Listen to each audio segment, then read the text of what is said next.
Craig from Arms and Armor. Today we're going to look at our Malaspina sword. A little bit shorter than your average, probably single-handed sword even. It's got a central, slightly wide fuller, a slightly curved guard, a hex wheel pommel with the facets going into the actual face of the pommel, and the face of the pommel also having a cross that is painted red in the center of it. This is a particularly nice sword. It feels great in the hand. It's the type of sword that probably was for knightly combat in hand-to-hand, on foot. It doesn't have the length that you sometimes see in swords designed for mounted combat, but it is very effective and excellent cutter. It has a very stiff blade, so it really has some punch behind it when it hits its target. The overall length is about 34.5 inches. The blade length is about 28, just over 28 inches. Grip's 3.8, and it's good and tight on the hand, so you do get that positive response of being able to touch the guard and the pommel just at the back of the hand for your average person. Really creates a good solid fit in the hand, so when you manipulate the sword in space and time, you're able to really get a sense of where the sword is going.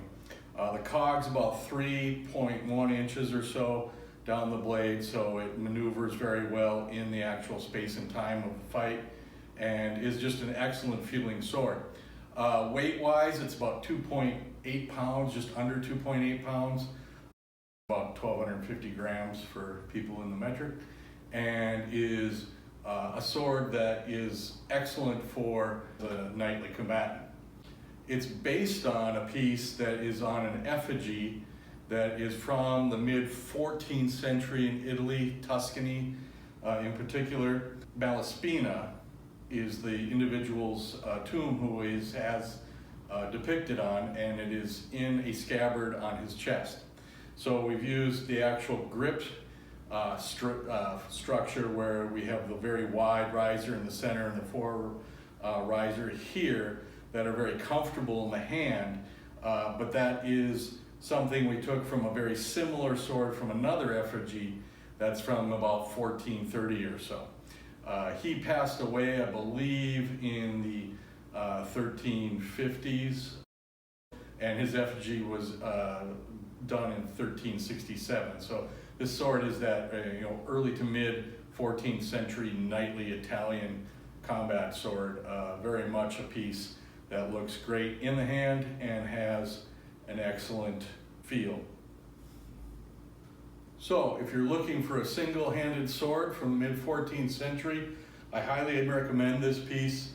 Feels great, looks good, and it also has some real power behind it if you're into cutting and using your sword for practice and training. We hope you enjoy this look at our swords, and we look forward to seeing you soon.